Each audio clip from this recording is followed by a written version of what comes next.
as the United States gears up for a military attack on Syria that it claims is justified by, quote, undeniable evidence that Bashar al-Assad launched the chemical weapons attack in the Damascus suburb of Ghouta last week.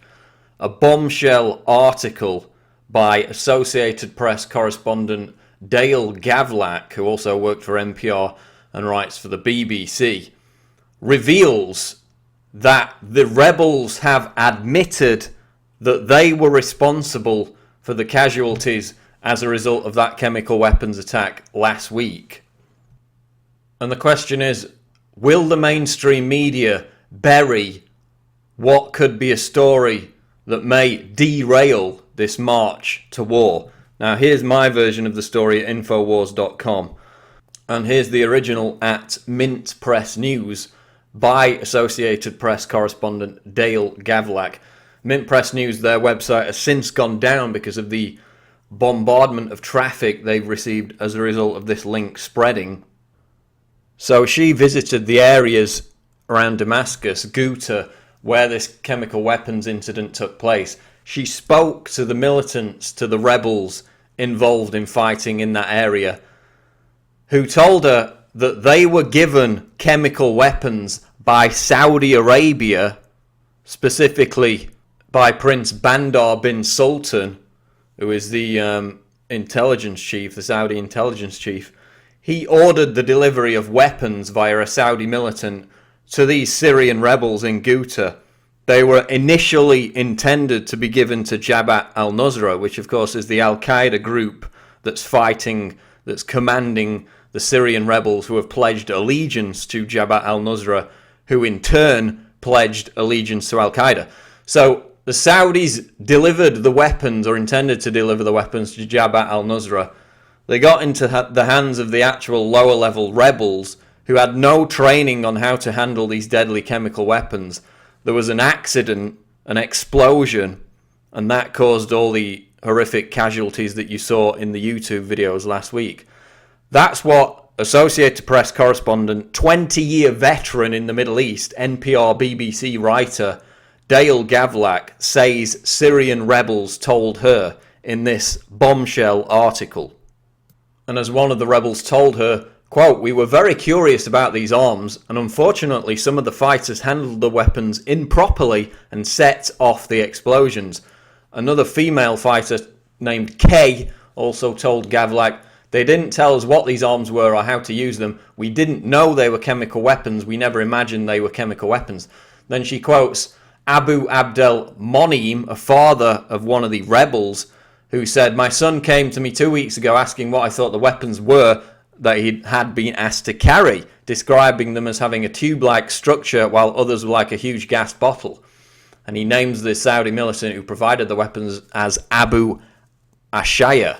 And according to Monheim, this father of one of the rebels, the weapons, improperly handled, exploded inside a tunnel, killing 12 of the rebels instantly, and then causing the wider chemical weapons incident, which of course injured and killed hundreds of people, as you saw in the videos. But this story is bombshell.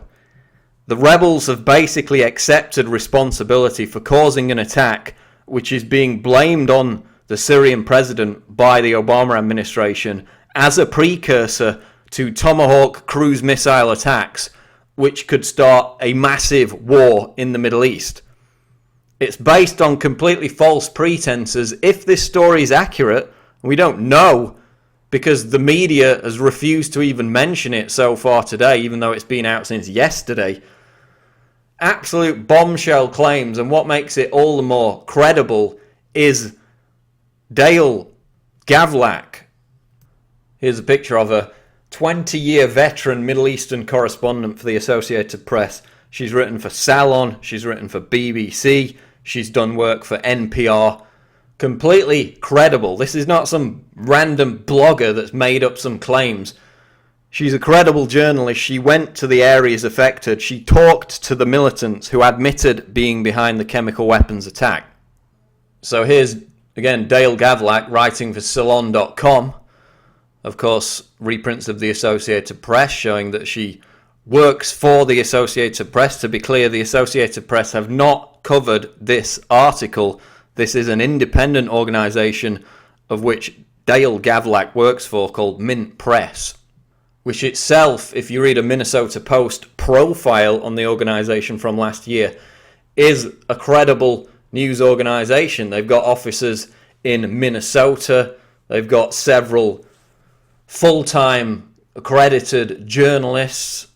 And this profile basically makes it clear that they're a very legitimate news organisation. Mint Press, which is where the original story featured, that website is now down because of the traffic. But Mint Press, completely credible. Dale Gavrak, Associated Press, BBC, NPR, completely credible reporter, saying that she spoke to these rebels who admitted carrying out the chemical weapons attack, or at least mishandling the chemical weapons, causing the accident that led to the chemical weapons casualties. Here's Dale Gavrak writing for the BBC, again proving that she's a completely credible journalist. She's worked for major news organisations in the recent past on Middle East affairs. Here's an article again from Dale Gavrak for the Associated Press from February of this year, talking about the destruction of Syrian antiquities. So, the source is credible. This isn't some tinfoil hat conspiracy theory blog making up claims. Seasoned, respected mainstream journalist went to the affected areas where the chemical weapons incident in Syria took place last week, talked to the rebels involved in the fighting there, who admitted that they were responsible for causing the accident that led to the chemical weapons incident, which has been blamed, of course, on Bashar al-Assad and used to grease the skids for war. She also points out in the article, which is something that InfoWars reported on a couple of days ago as well, the warning, the threat by Prince Bandar of Saudi Arabia, the head of their intelligence, to Vladimir Putin, that if Putin did not abandon his support for the Syrian president, Saudi Arabia would direct the Chechen terrorists that are under his control to attack the Russian Winter Olympics in Sochi next year.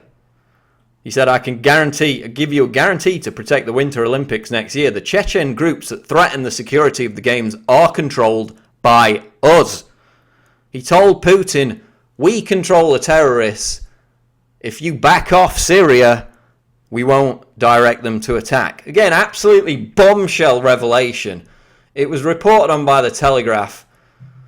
Didn't get anything like the attention it deserved. But again, it's made reference to in this article because Gavrak accuses the Saudis, and this is what the rebels told her, of providing the chemical weapons in Ghouta to the Syrian rebels.